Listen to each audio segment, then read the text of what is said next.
그러나라는 단어는 공통점이 하나 있어요. 인간이 하나님을 반역할 때 그러나라는 표현을 씁니다. 여러분, 우리가 하나님 앞에서 또 우리가 사명 앞에서 그러나라고 말할 때 그 순간부터 불행이 시작되는 것입니다. 여러분, 우리 입장에서 그러나라를 말할 수밖에 없는 이유는 정말 많습니다. 나도 하고 싶어요. 나도 정말 하고 싶은데 내 형편이 안 됩니다. 그래서 그러나를 이야기합니다. 여러분, 신앙생활하면서 그러나는 정말 유혹입니다. 말씀이 내게 도전할 때마다, 말씀이 오늘 나를 찌르고 말씀이 나를 불편하게 할 때마다 여러분, 그러나에 피하시면 안 됩니다. 그러나로 여러분 합리화시키면 안 됩니다. 그래서 내가 뒤로 물러나면 내게 축복이 안 됩니다. 여러분은 하나님께서 여러분에게 말씀하실 때, 찾아오셔서 여러분을 도전하실 때, 또 찔림을 주시고 또 내게 깨닫게 하실 때, 또 성경대로 삶을 살라고 요구하실 때 여러분 불편할지라도 어려울지라도 예하고 순종하는 편이십니까? 아니면 하고 싶지만 할 수 없는 형편을 찾아 변명하시는 편입니까? 여러분, 성경에서 그러나라는 말 있죠. 요나가 그러나. 이 그러나는 이 조건부 순종입니다. 하나님 순종하겠습니다. 그러나 조건이 있습니다. 지금은 아닙니다. 내가 다른 데는 다 가겠지만 저 니느웨만큼은 안 됩니다. 여러분, 요나는 민족주의자였어요. 요나는 선지자였지만 하나님의 뜻을 자신의 민족적 편견 아래 두었어요. 다시 말하면 내가 하나님을 믿지만 내 정치 성향이 하나님 뜻 위에 있는 거예요. 내가 따르겠습니다. 그러나 내가 납득이 안 되면 나는 못하겠습니다. 내 정치적 성향과 내 민족적 가지고 있는 이 견해로서는 도저히 이해가 안 되는 하나님의 명령이기 때문에 내가 따르지 않겠습니다. 오늘 요나가 바로 이렇게 불순종을 한 것입니다. 요나는 어떤 생각을 하고 있었냐면, 니느웨는 우리의 적국이기 때문에 그들은 회개할 필요도 없이 마땅히 망해도 싼 도시라고 생각했습니다. 이 니느웨는 하나님의 은혜의 범주에서 한참 벗어난 도시라고 생각을 했어요. 그런데 하나님은 그런 니느웨를 향하여 요나에게 쳐서 외쳐라 라고 말합니다. 여러분, 무엇을 쳐서 외치라는 겁니까? 제가 이 말씀을 한참 묵상할 때 이 첫 번째가 뭐냐 하면, 하나님은 요나에게 먼저 너의 민족적 편견을 깨트리고 순종해라. 너의 어떤 정치적 성향 때문에 하나님 말씀에 불순종하고 있는 너의 편견, 너의 고집스러운 생각들, 이 정치적 성향, 민족적 편견, 그거를 깨트려라. 그리고 순종해라. 이게 쳐서 외치라는 거예요. 두 번째는 어떤 의미냐면, 니느웨가 회개하고 돌아올 수 있도록 심판을 외쳐라. 이 두 가지 의미가 있는 것입니다. 여러분, 하나님은 우리에게 순종을 요구하십니다. 맞습니까, 여러분? 저와 여러분에게 하나님은 순종을 요구합니다. 그러나 우리는 요나처럼 조건부 순종이 많죠. 내 마음에 들 때까지만 순종합니다. 내 선에서 이해가 가고 내 선에서 납득이 돼야지만 우리가 순종하는 조건부 순종이에요. 그리고 우리는 순종한다고 말합니다. 여러분, 이런 부분적인 순종과 조건부 순종은요, 절대 순종이 아니에요. 하나님은 너의 생각과 판단을 작동하지 말고 그냥 바로 순종하라는 겁니다. 여러분, 사람은 죄성이 있어요. 그렇기 때문에 하나님의 명령을 고민하고 생각하면요, 계산기를 돌리고 주판을 돌리기 시작하면 내가 온전한 순종을 할 수가 없어요. 그렇기 때문에 하나님은 우리에게 순종을 명령하실 때 내 생각과 판단을 작동해서는 안 됩니다. 그 즉시 바로 순종할 수 있는 여러분 되시길 바랍니다. 하나님은 오늘 우리에게 시간의 순종을 요구하셨어요. 일주일 동안 특세를 여시고 이 시간에 그 시간을 하나님께 드리라고 하나님은 여러분에게 시간을 명령하셨어요. 여러분, 그 순종 앞에서 여러분 즉각 순종하여 나오신 줄로 믿습니다. 그런데 많은 사람들은요, 하나님, 저는 새벽에 죽어도 못 나갑니다. 저는 저녁형 인간이지 새벽에는 무조건 자야 됩니다. 새벽에 안 자면 나는 하루가 무너집니다. 여러분, 그렇게 핑계대는 사람이 있어요. 내가 다른 것은 다 할 수 있지만 새벽 예배만큼은 내가 못 나옵니다. 여러분, 이것은 하나님의 일하심과 역사를 제한하는 불순종이에요. 하나님이 이 새벽에 일하기를 원하신다니까요. 오늘 이 새벽에 여러분을 만나기를 원하시고 여러분 인생 가운데 개입하셔서 여러분 인생을 이렇게 세우기를 원하세요. 근데 내가 스스로 불순종으로 제한한다면 하나님이 일하실 수가 없는 거죠. 여러분, 하나님의 명령이 있을 때 어떻게 됩니까? 하나님, 나는 솔직히 자신 없습니다. 나는 잠봅니다, 새벽에. 근데 나를 향한 하나님의 뜻이라면 내가 일어나겠습니다. 내가 그 시간 하나님께 드리겠습니다. 여러분, 이게 순종이에요. 이게 성도의 자세고 이게 착한 양입니다. 오늘 3절에 요나가 하나님의 낯을 피하여 다시스로 도망가려고 요바로 내려갔다라고 성경 기록되어 있어요. 저자는 하나님을 피해 도망가는 길을 내려갔다라고 표현합니다. 사랑하는 여러분, 하나님을 피해가는 길은, 그러나의 길은 결국 내려가는 길이에요. 꼭 명심하셔야 돼요. 하나님의 부름 앞에, 명령 앞에, 사명 앞에, 그러나 주님 그런데요, 이것은 모두가 다 내려가는 길이라는 것입니다. 여기서 내려갔다는 얘기는 단순히 지리적 상태를 얘기하는 게 아니에요. 영적인 상태고요, 내 신앙적인 상태입니다. 여러분, 우리의 신앙생활은 세월이 가면 갈수록 지치고 내려가는 삶이 아니라 독수리처럼 올라가는 삶일 줄로 믿습니다. 여러분, 자꾸 녹슬고 삐걱삐걱하면 안 돼요. 우리 직분자들 잘 들으세요. 내가 예수를 믿은 지 30년, 40년 됐으면 이제 지칠 만도 됐다고 아니에요. 여러분, 우리의 세월과 신앙의 연수가 쌓여질수록 우리는 날마다 새로워져야 될 줄 믿습니다. 날마다 어제보다 더 독수리 날개쳐 피상하는 은혜가 저와 여러분 가운데 날마다 있어야 한다는 겁니다. 절대로 내려가서는 안 된다는 거예요. 요나는 요바로 내려갔죠. 그리고 결국 여호와의 낯을 피하여 배 밑창까지 내려갔더니 결국 어떻게 됐습니까? 바다에 던져지게 됐어요. 내려가다 결국 바다에 던져지게 됐습니다. 여러분 잘 기억하세요. 사명자가 사명을 버리고 밑으로 내려가면 결국 하나님께 뿐만 아니라 사람에게도 버림받게 됩니다. 기억하십시오. 그러나의 길은 돌아가는 길이지 결코 행복의 길은 아니에요. 그 순간은 피할 수 있어요. 피하는 것 같아요. 근데 여러분이 하나님의 사람이면 다시 하나님이 돌려놔요. 이 그러나의 길은 돌아가는 길이에요. 마찬가지로 이 불순종의 길은 망하는 길이지 결국 목적지가 될 수 없어요. 순간은 피하면 내 마음은 편하겠죠. 근데 여러분이 진짜 하나님의 사람이라면 하나님이 허용하지 않아요. 모든 것을 다 낭비해서라도 하나님이 다시 돌이키는 거예요. 절대 행복한 길이 아니라는 것이죠. 하나님은 요나를 꺾어서 다시 있어야 될 자리에 갖다 놓았어요. 요나는 시간만 낭비하고 하나님께 돌아와 꼬꾸라졌습니다. 이처럼 불순종의 길은 낭비의 길입니다. 요나는 착각을 했어요. 하나님께로부터 지금 도망가면 더 잘 살 줄 알았어요. 그러나 하나님으로부터 돌아가는 길이 내려가는 길이라는 사실을 그는 알지 못했던 것입니다. 여러분, 내 영혼이 하나님과 멀어지고 내 영혼이 하나님으로부터 자꾸 이렇게 내려가게 되면 어찌 영적인 존재 우리가 잘 될 수 있겠습니까? 저와 여러분은 영적인 존재잖아요. 맞습니까? 저와 여러분은 영적인 존재예요. 그래서 오늘 이렇게 영적인 자리에서 영적으로 충만함을 받을 때 우리 삶이 새로워지는 거잖아요. 근데 영적인 존재가 하나님을 가까이 할 때 내게 복이 되는데 하나님을 자꾸 멀리하고 자꾸 하나님으로부터 저렇게 이렇게 내려가기 시작하면요, 우리의 영혼은 절대 잘 될 수가 없어요. 3절에서 우리를 주목시키는 한 단어가 있어요. 한번 3절 같이 볼까요? 시작. 그러나 요나가 여호와의 얼굴을 피하려고 일어나 다시스로 도망하려 하여 요바로 내려갔더니 마침 다시스로 가는 배를 만난지라. 여호와의 얼굴을 피하여. 아멘. 여러분 저기서 있잖아요.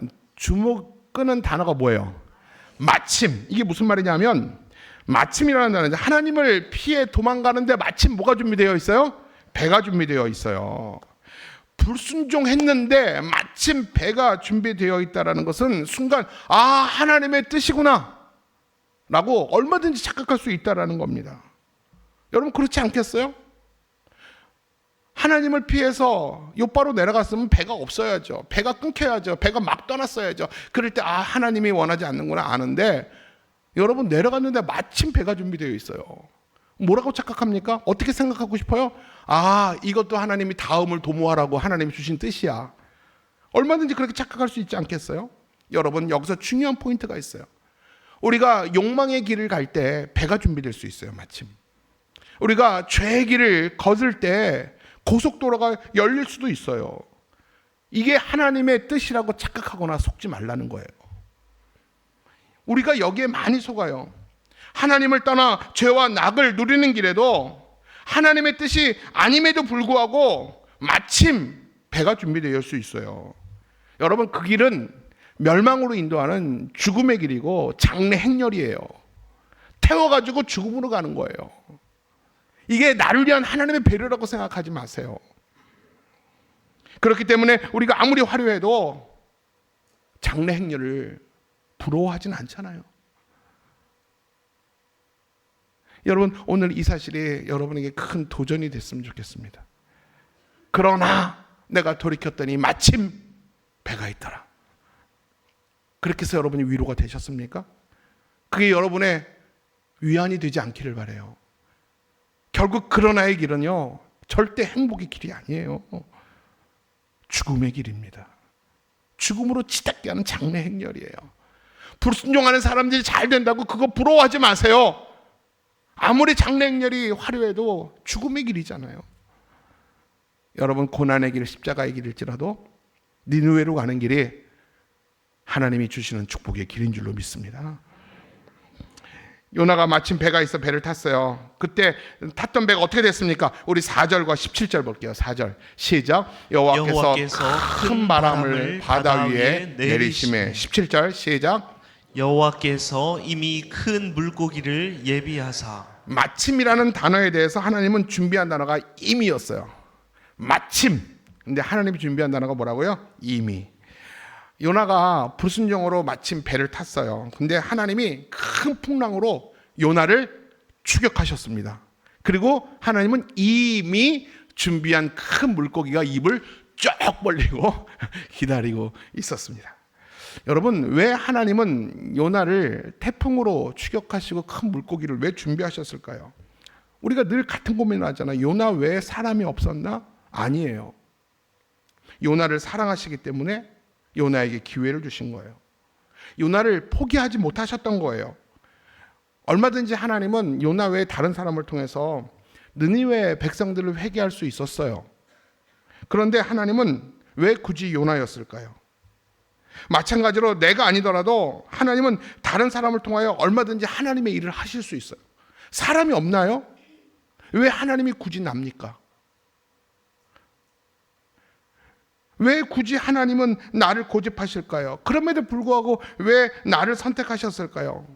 하나님은 그 민족이 회개하고 돌아오는 그 위대한 일을 요나에게 맡기고 싶었어요.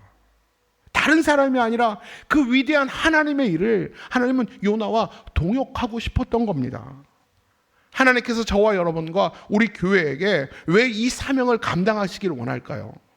왜 오늘 이 새벽에 이 요나의 사명이 나의 사명인 것처럼 왜 내 마음에 이렇게 부담을 주실까요? 왜 마지막 때에 다른 사람이 아니라 왜 우리입니까? 왜 납니까? 하나님이 저와 여러분에게 주신 특권이기 때문에 그래요. 그런데 요나는 이 특권을 버리고 제 살 길로 찾아 내려간 것입니다. 그런 점에서 요나를 다시 사명의 자리로 부르신 태풍과 큰 고기는 하나님의 사랑이었어요. 그를 포기하지 않은 하나님의 집념이었어요. 그를 쫓아가서 추격해서 결국 그 자리에 다시 데리고 오신 사명의 자리를 회복시키신 것은 하나님이 그를 향한 사랑이었다라는 것입니다. 오늘 요나처럼 풍랑을 만나 죽게 되어 이 자리에 나오신 분 계십니까? 누군가에게 말 못하지만 깊은 바다의 심연 가운데 오늘도 깊은 부르짖음과 고통 가운데 있는 분들 계세요. 우리 4절 말씀처럼 배가 깨어질 듯한 고통 가운데 그 삶의 위기 가운데 하나님 살려달라고 찾아오는 사람이 분명히 우리 가운데 있을 겁니다. 이 시간 요나를 추격하시는 하나님을 한번 같이 묵상해 보셨으면 좋겠어요. 특별히 오늘 내가 있는 곳이 내 삶의 배가 거의 깨어질 듯한 그런 어려움과 위기 가운데 있는 분들, 오늘 요나의 고통을 묵상해 보십시오.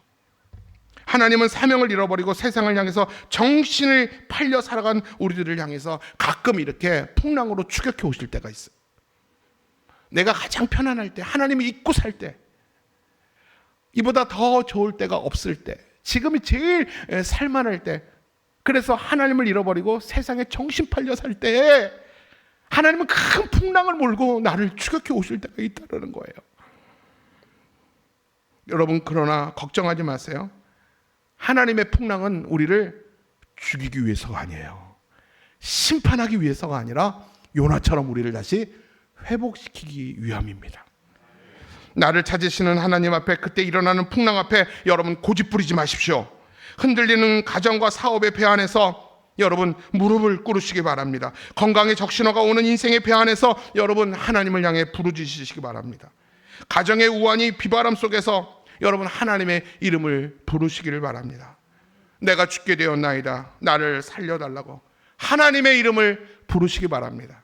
그 배에서 내리는 게 아니라 흔들리는 배 가운데서 여러분 한 평에 무릎 꿇을 수 있는 공간만 있다면 그냥 주저앉아 무릎 꿇으시고 두 손 들고 하나님 앞에 나 살려달라고 부르주세요. 하나님의 이름을 구해보세요. 주의 이름을 부르는 자는 구원을 얻으리로다. 여러분, 그 풍랑이 잠잠해지고 이제는 그 추격해 오시는 하나님의 추격도 멈추게 되실 겁니다. 성경은 요나가 탄 배가 깨어져 모든 사람이 다 죽었다고 기록되어 있지 않아요. 뭐라고 말합니까? 거의 깨진 바 되었더라. 하나님은 감당할 수 없는 시험을 우리에게 안 주세요. 하나님은 완전히 우리의 삶을 파산시키지 않는다라는 거예요. 파산 직경까지 가서 우리가 돌아오길 바라세요. 왜요? 사명자니까. 그 사명으로 다시 자리에 돌아오라고 하나님은 우리를 격하게 흔드실 때가 있어요. 여러분, 하나님이 나를 격하게 흔드시다면 여러분 그 자리에서 두 손 번쩍 들고 항복하시면 됩니다. 사명자는 이 태풍 때문에 배가 깨어져서 절대 죽지 않습니다. 여러분 두려워하지 마세요. 내가 죽게 되었나이다 걱정하지 마세요. 안 죽습니다. 하나님을 찾으시면 됩니다. 여러분, 재밌는 것은요, 태풍으로 그렇게 배가 깨어질 지경이 됐음에도 불구하고 요나는 배 밑창에서 깊이 잠이 들었다는 거예요. 여러분, 이게 얼마나 아이러니입니까? 여러분, 배가 깨어질 정도로 크게 이렇게 요동쳤다면 여러분 배 밑에서 자는 사람도 여러분 이렇게 깨지 않겠어요? 근데 얼마나 깊은 잠을 주셨는지, 그게 아마 죄의 잠이었어요. 죽음의 잠 아니겠습니까? 하나님이 흔들어도 들리지 못하고 하나님이 외쳐도 들리지 않는 이 죄성, 이 요나였어요. 여러분, 성경에서는요 항상 잘 때 문제가 일어나요. 여러분, 다윗의 군사들이 처참하게 밖에서 싸울 때 다윗은 늘어지게 낮잠을 자다가 죄의 유혹에 빠져서 밧세바를 범하지 않습니까? 또한 삼손도 여인의 품 안에서 잠들었다가 두 눈이 뽑히는 비참함을 경험하게 돼요. 또 사도행전에 보면 베드로가 초대교회에서 설교를 할 때 다른 사람은 다 은혜 받고 있는데 창문에 걸터 앉아서 졸고 있다가 떨어져가지고 죽은 사람이 누구예요? 잘 들으셔야 돼요. 어리석은 다섯 처녀들은요 기름을 준비하지 않은 채 졸고 있다가 자다가 주님을 만나지 못하고 버림을 받게 됩니다. 여러분, 영혼과 육신의 잠을 깨야 됩니다. 지금은 자다가 깰 때입니다. 곧 신랑 예수님이 오십니다. 그렇기 때문에 주님이 자꾸자꾸 세상에 정신 팔려 사는 우리들을 자꾸자꾸 깨우시는 거예요. 자꾸자꾸 깨우시는 겁니다. 여러분, 선장이 잠자고 있는 요나를 깨우죠. 뭐라고 하는지 아십니까? 6절 볼까요? 6절 시작. 선장이 그에게 가서 이르되 자는 자여 어찌함이냐, 일어나서 내 하나님께 구하라. 여러분, 이게 진짜 아이러니예요. 불신자 선장이 잠자는 선지자를 흔들어 깨웠어요. 그리고 내 하나님께 기도하라. 여러분, 이거 아이러니 아닙니까? 세상이 성도를 깨웠다니까요. 잠자는 세상을 성도들이 깨워야 되잖아요. 근데 세상이 잠들고 있는 교회를 깨웠어요. 너희가 믿는 하나님께 기도해라. 여러분, 이게 정말 아이러니한 일이에요. 여러분, 우리 교회가, 우리 성도가 깨어있지 않으면 세상이 우리 교회를 깨웁니다. 세상이 우리를 향해 절규합니다. 한국 교회들과 성도들이 왜 자고 있느냐? 너희들이 깨어 기도할 때 우리 민족 대한민국이 살 수 있는데 왜 어찌 너희의 기도하는 사명을 잊고 왜 깊은 잠을 자고 있느냐? 나라가 이민족으로 이렇게 흔들리고 있는데 왜 그 소리를 듣지 못하고 깊은 잠을 자고 있고 이 먹방에 노래에 미쳐 있느냐? 여러분 그런 음성이 안 들리십니까? 세상에 우리를 깨어나라고 일어나라고 기도하라고 한국교회와 성도들을 오늘도 저는 책망하고 있다고 믿습니다. 여러분 지금 어느 때보다 대한민국을 위해서 기도해야 됩니다. 제가 말하지 않은 여러분 잘 알 겁니다. 여러분 우리 다음 세대가 세상에 물들지 않기를 위해서 기도해야 됩니다. 우리 다음 세대는 현존하는 미래예요. 우리 다음 세대는 우리 교회의 미래입니다.